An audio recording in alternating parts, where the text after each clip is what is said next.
Tired of unwanted extensions hijacking your Microsoft Edge browser and compromising your online security?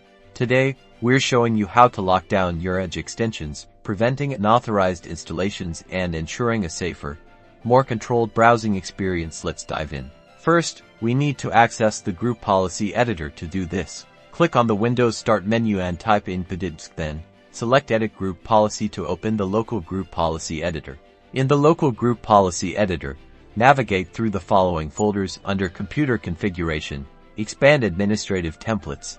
Next, under Administrative Templates, look for Microsoft Edge and expand it. Now, select the Extensions folder. This is where we'll find the settings to control extension installations. Look for the policy called Control which extensions are installed. Silently double-click on it to open its settings. This setting lets you pre-install extensions, meaning they are there the first time a user logs in.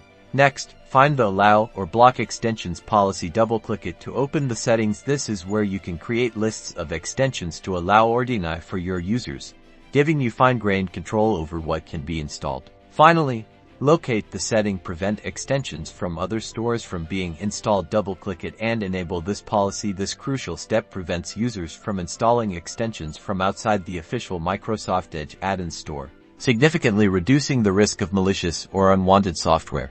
And that's it. By implementing these group policy settings, you can effectively lock down your Microsoft Edge extensions, protect your browser from unauthorized installations, and enjoy a safer and more secure online experience.